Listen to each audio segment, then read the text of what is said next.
Data protection and privacy teams are under more pressure than ever with new laws, AI oversight, data breaches, and the constant expectation to do more with fewer resources. That's why TrustArc built a modern privacy and data protection management platform powered by Arc Intelligence.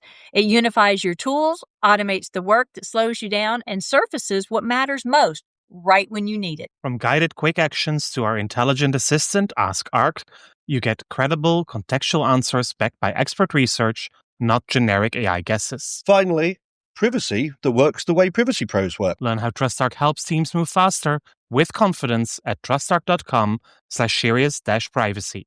That's trustarc.com/serious-privacy.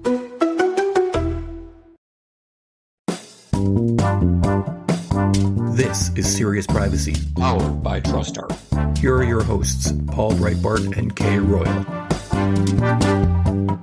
Good things come to those who wait, or so the saying goes.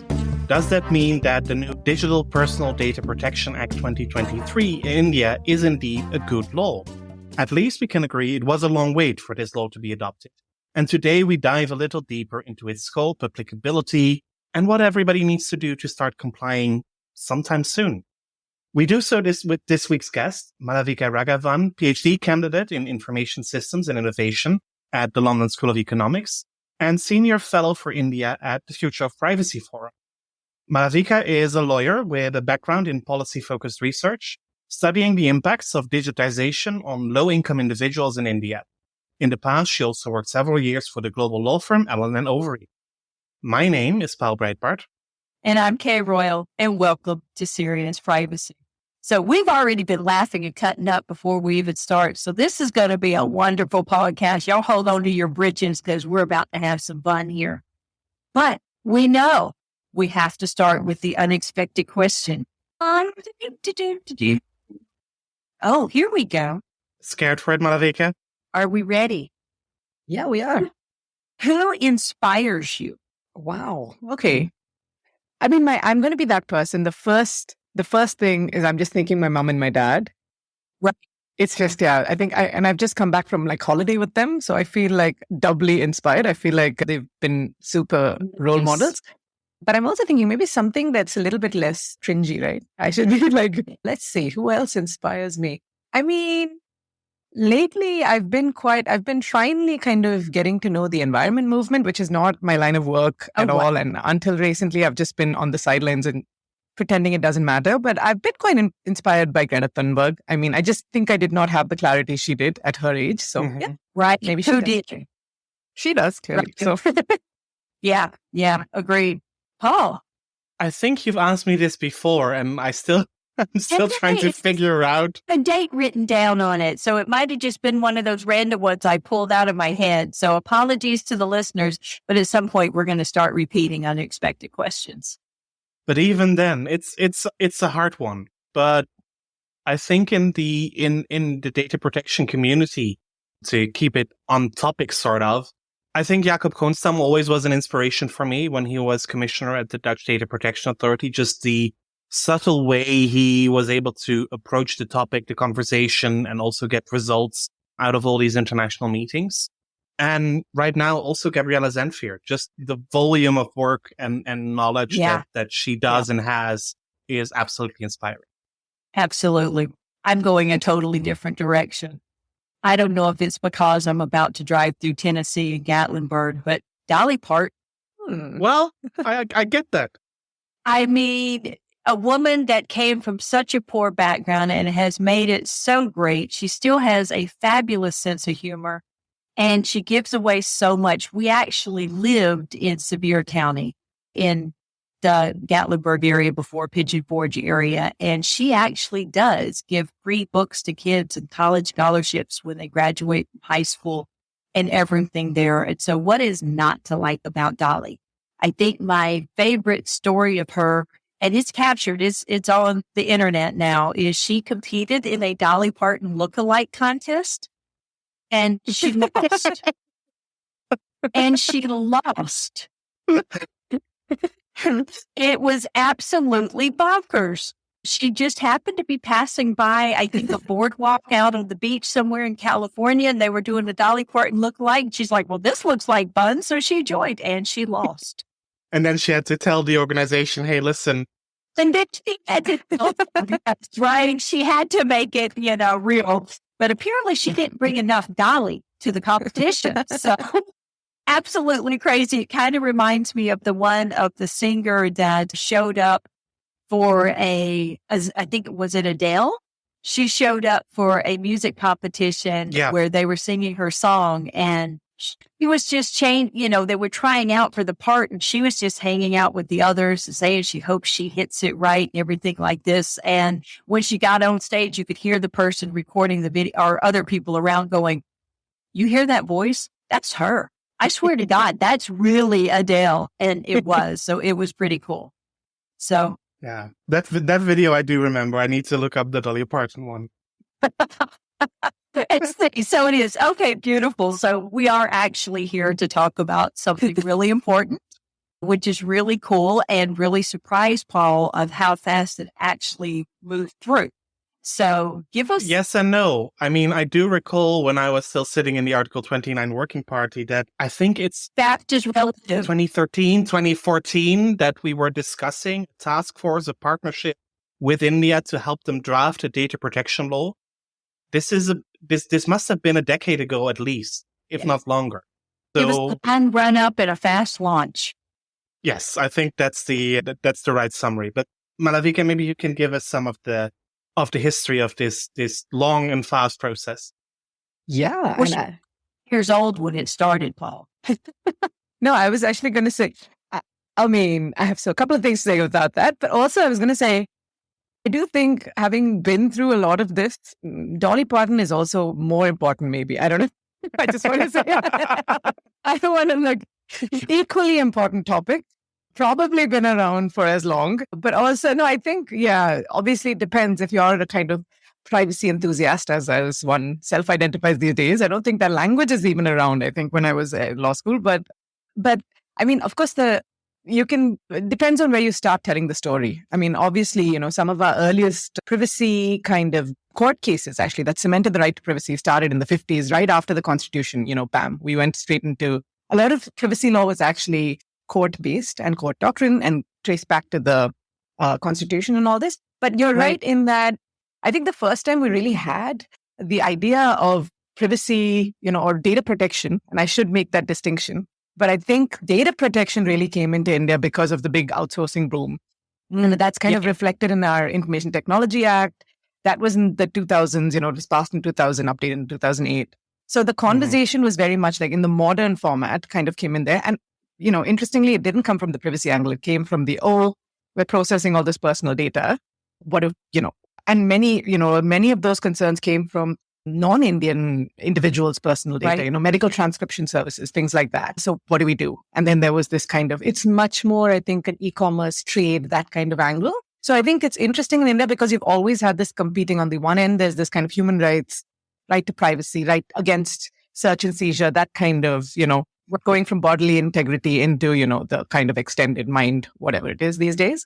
And then on the other hand, you have this very commercial, like, how do we handle this so that we keep long-term interests in mind? Yeah. But I would say, and you're right, actually, Paul, I think for me personally, so this is me, and I think there are a number of people who've written about this. The story really begins with these huge e-government kind of plans that kicked off in India, again, around the 2000s. So there was huge, information state projects, one of which was our biometric identity program, which I'll come back to because it's deeply, I think, intertwined with the whole privacy jurisprudence and the bill. Oh, interesting. Yeah. But also other things. There's an at-grid, large surveillance infrastructure. There was a lot of digitization of, social security programs. So a lot of almost 20th century New Deal type stuff going on. And therefore, a lot of it was digital. And then, so right back then, I remember in 2010 was the first kind of approach paper on privacy issues, which came up in the context of these concerns of all these large data-fied public infrastructures. So that's quite interesting because, it was almost independent of the whole private sector data processing question. I don't know, because I think we had a couple of drafts, In 2014, there was one that was leaked, which was nearly nearly going into parliament. It was an election year, and then bam, no one wanted it. It was not the issue to push. Right. And I think, so even then we had a report with the privacy principles, all this. So in many ways, this is the third or fourth, I don't know which iteration of the modern version of it. But for us, you're right, Paul, I think around 2015, 16, we got this kind of process. And I'm going to contradict myself, but I'm going to be a lawyer. But like, That's fine. No, I think if you ask some people, including, a lot of public servants have been saying in the last couple of weeks, it's been 6 years, everyone's had time for this, or 8 years, depending on how you count. But I fundamentally think, and I'd love to go through some of that because I think it ties to these questions, deeper questions of privacy that is kind of relevant to our conversation. So there's that idea of, it's 8 years old or 6 years old. And then there's another idea, which is literally it's a year old. Because essentially we had like 2 or 3 drafts that came up in the 6-year period. But last August, the draft that had been heavily consulted was basically withdrawn. And this new one, I in many ways, I think is brand new.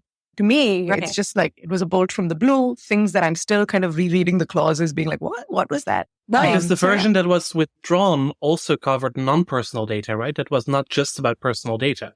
Yeah, I mean, I think, and I've actually to Gabriella, who we were talking about earlier, I think when we were discussing it, I was saying that it kind of became the kitchen sink problem.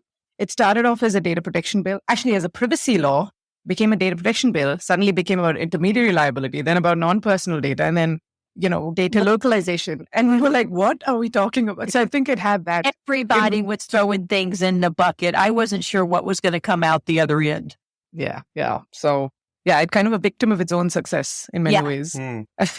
So, yeah. Well, and we have this one, which doesn't have the privacy now, the word privacy anywhere in the text. So that's an interesting one. So it's kind of, we went through all that, and then I'm sure we'll jump into this. This is a very interesting kind of new, in many ways, brand new legislation.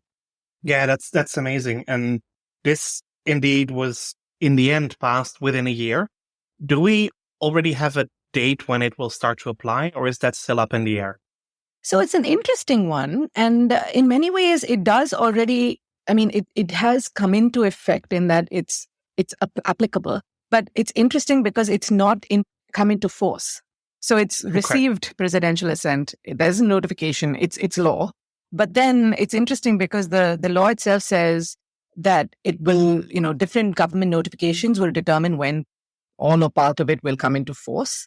So we again have this really, and which takes us back to the privacy judgment, actually, which, if we go through the timeline, I'm happy to do a little, canter through the history. It's a little bit like we have this right to privacy in India now, specifically laid out by the Supreme Court in August 2017.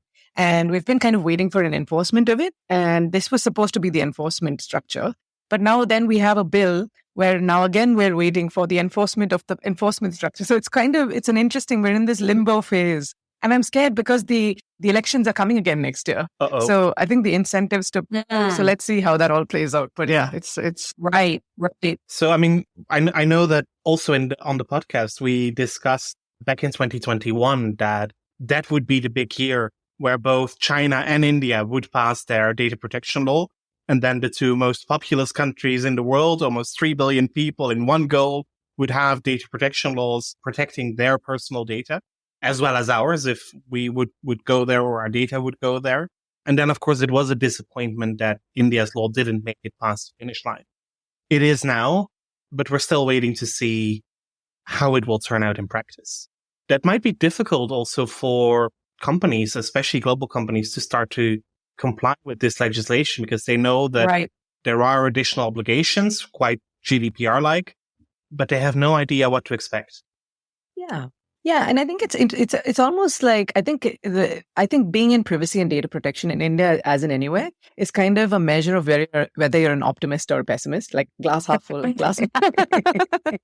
Okay. In many ways, having waited when it's glass, are we really sure that's a glass? Have I thrown it against the wall? But it's like, but I guess the glass half full person in me would be like, okay, this is amazing. At least we have a law. And in many ways, I think it's the shift working in this space. Like if I think back to 2015, 16, the idea that large corporates would call you into a room and ask you to speak about privacy, at the keynote or something, was just a joke, right? Like no one was really not that no one taking seriously, but it was very much, GDPR is coming. It was that kind of, it was out there, And so, and even for government, I think India holds the G20 presidency this year. So there's a lot of, kind of global movement. As you said, China's got their bill now, and there's always a bit like, oh my God, there's always that kind of jousting. We also need to be on par kind of thing. So it's actually, the optimist in me would say this is amazing, but actually there's kind of a cultural moment where you have to have a data protection law. Like I know Graham Greenleaf does those tables every year where he updates, and it just feels like after a point, it's kind of bad. Even the US has a data protection draft federally, right? Like you're like, oh my God, like we cannot. So in a way, it's kind of, I think it's great that we finally have something. But as I said, I think the kind of downsides in many ways, or the pessimist in me would say, there was so much hope and optimism after the Puttaswamy judgment. This is the August 2017 judgment, where really the question is, do we have right to privacy? And the answer was resoundingly yes.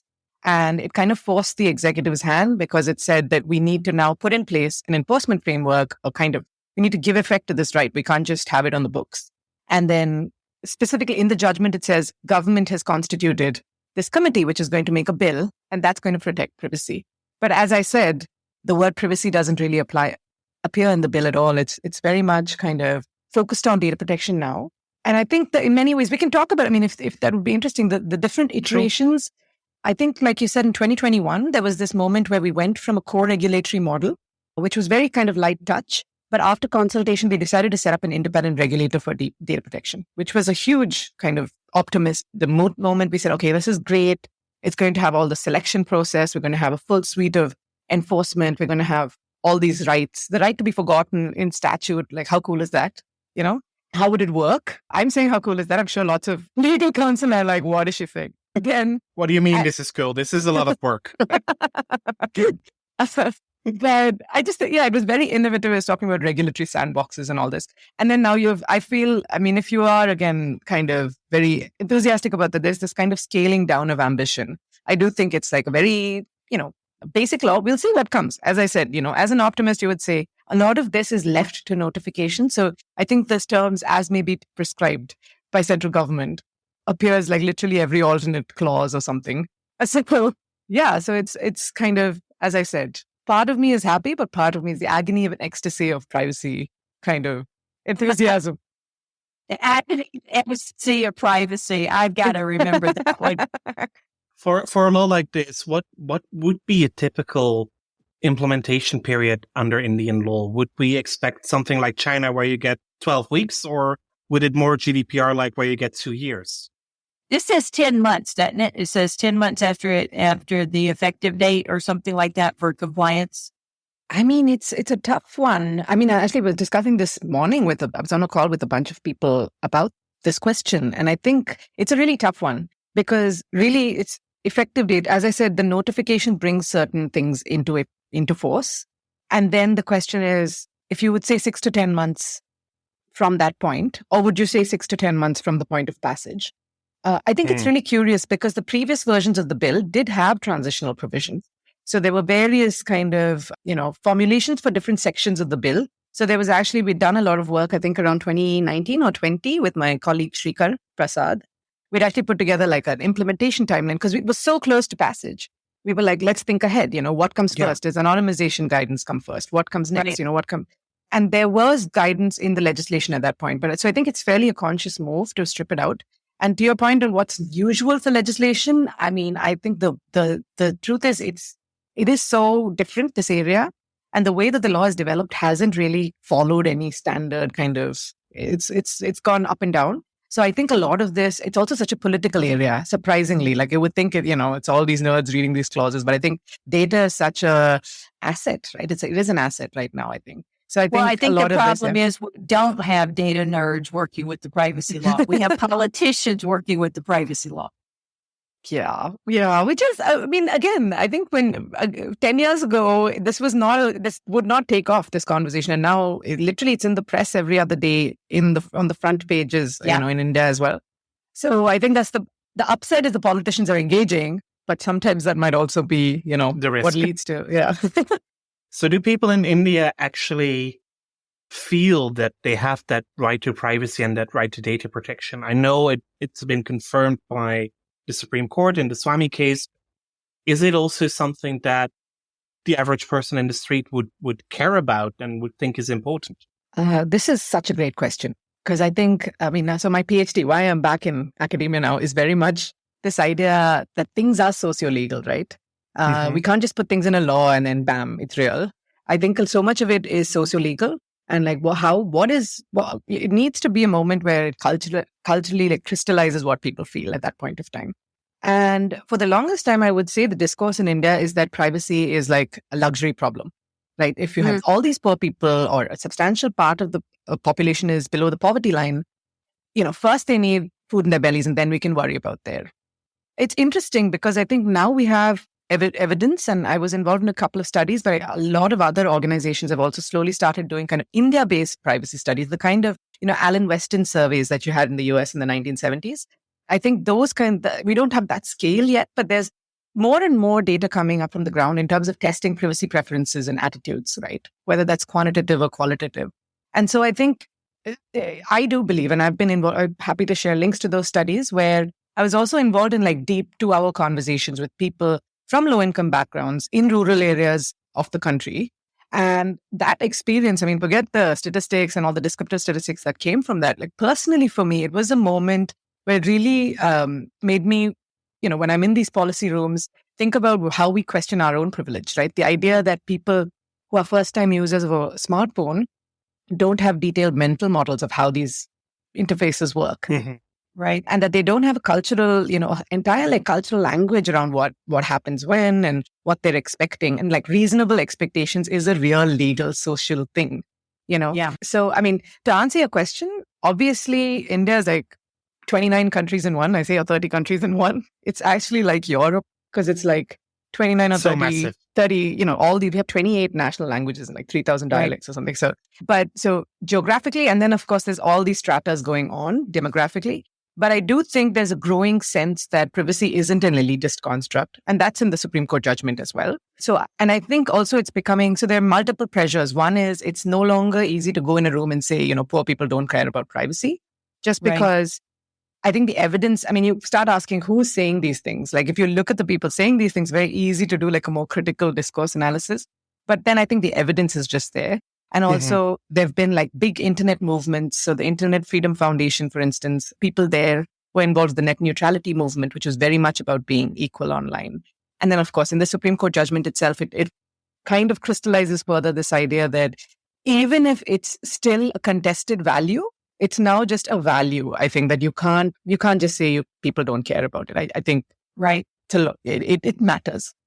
But Paul and I have discussed that quite often privacy does seem to be a luxury for those with money, because social media models, they are free for everyone.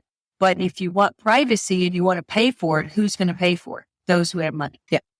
Right? Yeah. So, and it's interesting because this was also a big discussion in India, right? When this whole zero-rated model started coming in and the net neutrality debate. And the question is, can you subsidize this? If rich people wanted to pay for privacy, could you? First of all, I think rich and poor is like such a distinction, like multi-dimensional poverty. But anyway, yes.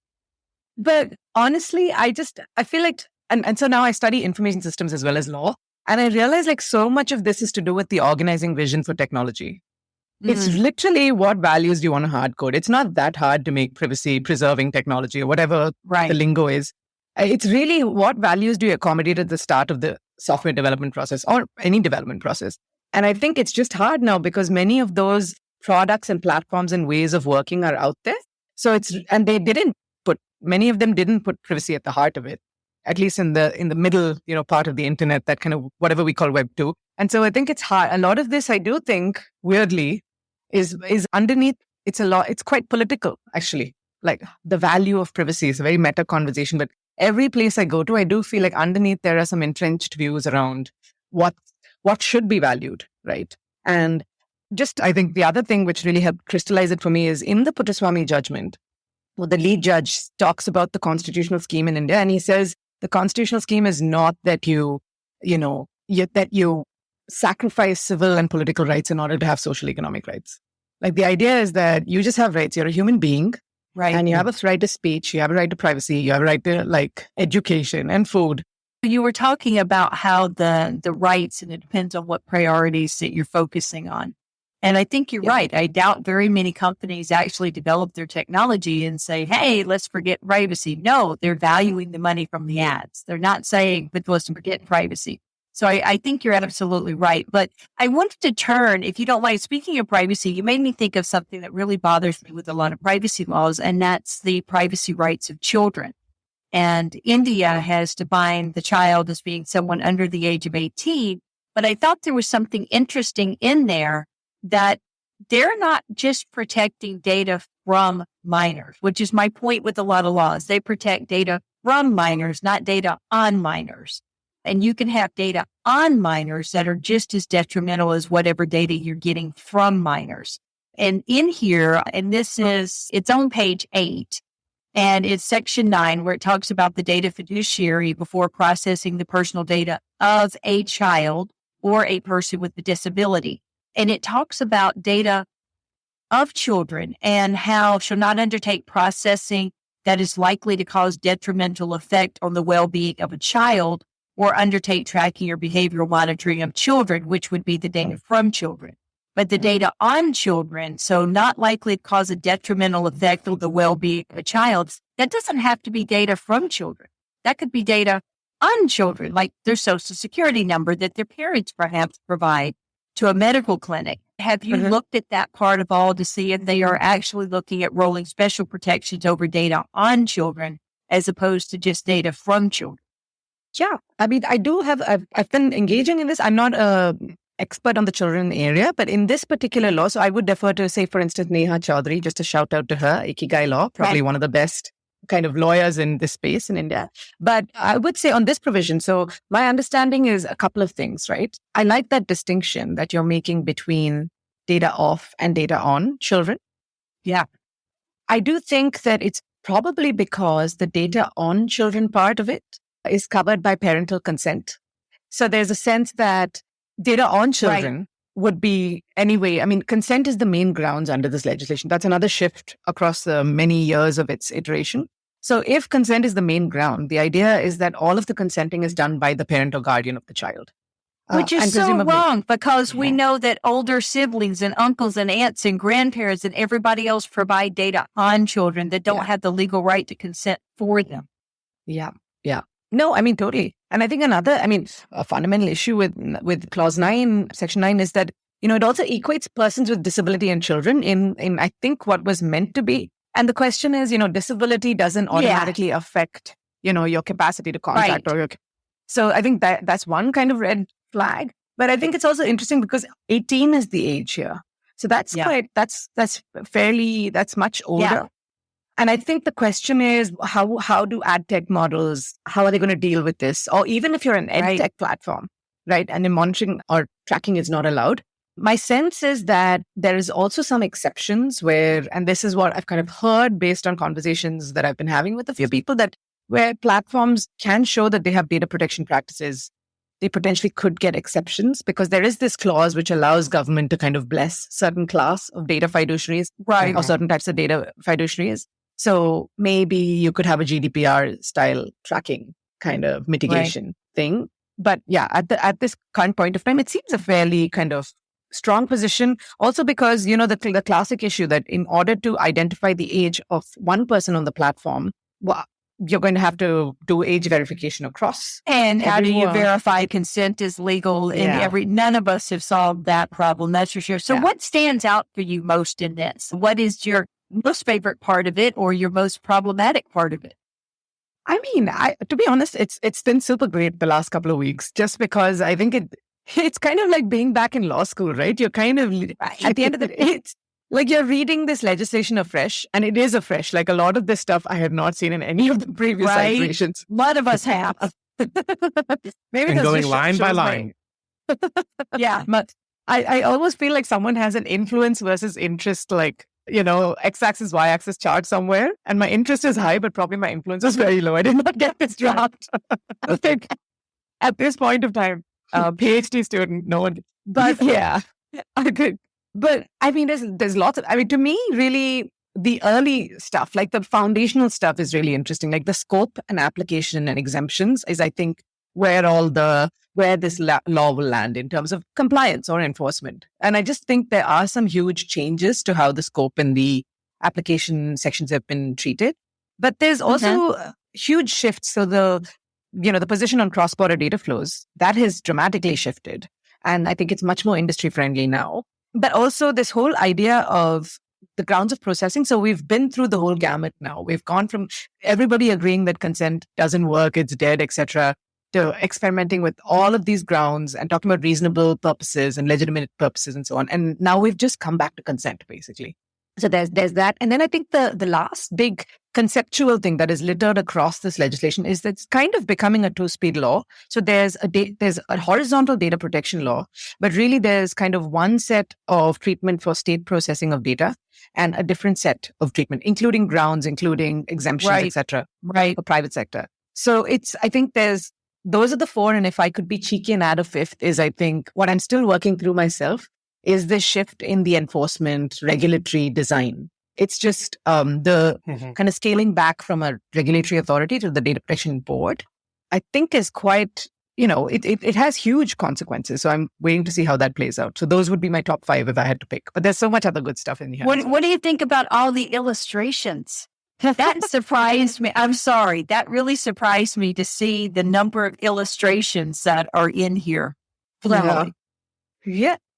Super interesting, actually, that you said, because again, I think early on in Indian lawmaking, like even our, pre-independence laws, there are a lot of illustrations. Like if you look at the Contract Act in India, there's like literally so many illustrations. And it was used as a kind of guide for interpretation.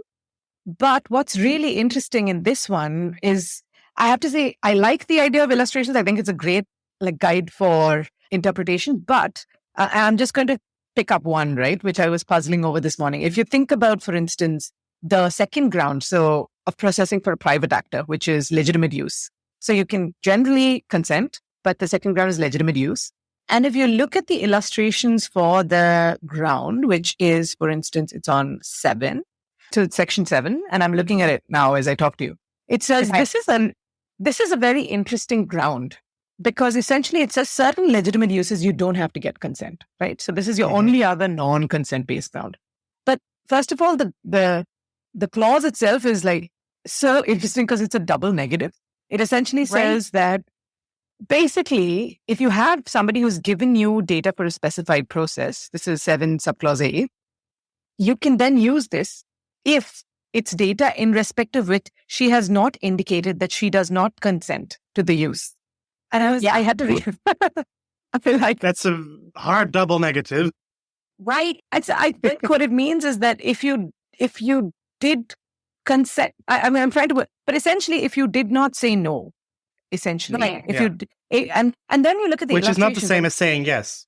Exactly. No has to mean no, right? And yes has to mean yes in all contexts. But I think the illustrations here are interesting because, again, you see that they're very kind of offline illustrations. So you have kind of, it's talking about someone who goes to makes a purchase at his pharmacy, and then they say, okay, I make this payment and can I send you the receipt by sending a message on the mobile phone? Presumably, Y has the ability to process to send that receipt on mobile. The second one is an interesting one because it's a real estate broker, and it says that the broker then has all of this person's contacts to send them all the places they can rent and so on. And then they then say that subsequently, if you need to have further information about things on rent, it's okay. But then if you no longer need it, they have to cease. So all of these things are kind of, the question really becomes, what happens if you're online and say you're filling out a Google form or something like this, right? What happens, or you take a survey. I think it's very interesting if they'd stuck, since this law only applies to digital personal data, I think some of the illustrations are interesting because it kind of gives you a sense of where the people working on this were situated. But the implications of this happen not just in a pharmacy, right? It's generally we're thinking about a data fiduciary, the kind of data broker market. I wish this had been a data broker illustration, basically. But again, that's absolutely true. I mean, to have the illustrations in the legislation, I think, is really useful, despite the fact that some might be missing. I've always said that I've been disappointed that EU law doesn't come with an explanatory such as Dutch legislation does. When the initial draft is proposed, there is always an explanatory memorandum outlining the government's intentions with the law in general, but also with each and every provision. EU law has a little bit of that in the recitals of the law. And also, if you read the GDPR, you see some examples of the interpretation of the legislation, but it's never as specific as these illustrations. So I think it's actually really useful and would love to see more of those. Well, yeah, I mean, the illustration right after those two you talk about is a pregnant woman. A pregnant woman enrolls herself on an app or a website to take advantage of government maternity benefits programs. They get very specific. Yeah. They do. It's very interesting. Yeah. I mean, like I said, we have, as I said, like I think some of the older legislation did this. And again, it's a super interesting way of doing thought experiments. So I think that's where this is coming from. So we do have a tradition of it. Yeah, of doing this. It's just recently it has fallen out. So I like that the fact that they're back. I just think that I wonder if some of the more complex use cases, maybe there's just a limit, right? If you're putting it in, you can't think about every single. True. Well, and as we talked about before, Austin law is passed when something has happened that inspires people to pass a law. So these illustrations might be very personal to the individuals who were involved in passing law. They may not be. I am wholly speculating here, but they came from somewhere. Yeah. Maybe there were complaints. Who knows? Yeah. Who knows? But it's interesting, and it should help an interpretation of the law, even if there is so much that is left unanswered. Yeah. And then going back to the double negative, where you say where the person has not said no, we have something similar to that here in the U.S. under HIPAA, where it's permitted unless the person has restricted it, kind of thing. So it would have to be where they have not said no. It would be basically the exact same thing. So let me get that right. So if, for instance, if they say she has not indicated that she does not consent, does that really mean she has indicated that she does consent? It means silence is golden. I essentially should do. Because, and the reason I'm coming back to that is because consent is such a big part of this. And it's a totally different thing. Yeah. And it specifically says it has to be affirmative. There has to be affirmative, there have to be actions taken. So it's very strong in the consent section on affirmative, proper, kind of action clear that makes it very clear that this person is consenting, right? And so it's interesting that we then flip quickly to this other, and it could have just said something like compatible purposes, compatible use, like GDPR, or previously in India, we had things like, I think it was related uses and things like that. So we could have gone down that kind of route. So I'm curious why. Again, maybe we'll never know. Maybe this will just be We'll never know why, because we had incidental use. I think that was what it was in a previous draft.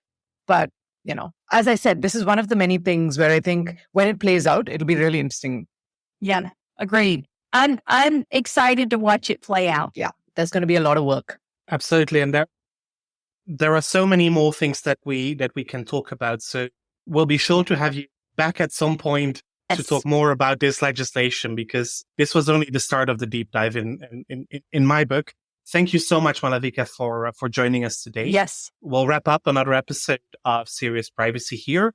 For everybody, if they like our episodes, please rate and review us in your favorite podcast app or on your favorite platform.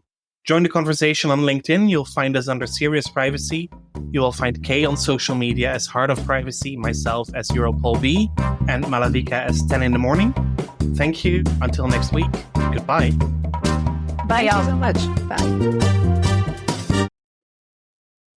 If you're a data protection or privacy professional, you already know the pressure.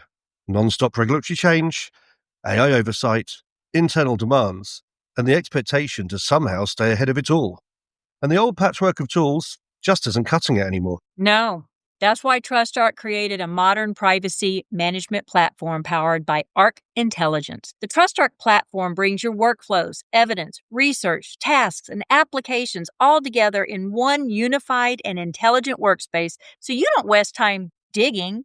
clicking, or context switching. With Ask Arc, your privacy assistant, you can ask plain language questions about laws, jurisdictions, or even your own program data and get credible, cited answers based on NIMBY research and more than 1,000 global laws. It's explainable, transparent, and purpose-built for data protection and privacy. So if you need to add a vendor, create a cookie banner, or start an assessment, quick actions take formally complex tasks, turn them into bite-sized guided workflows to save you time. It's a platform that thinks like you, works like you, and helps you move faster with confidence, whether you're a seasoned DPO or you're just getting started. See how modern privacy gets done. Explore Arc at trustarc.com/serious-privacy. That's trustarc.com/serious-privacy.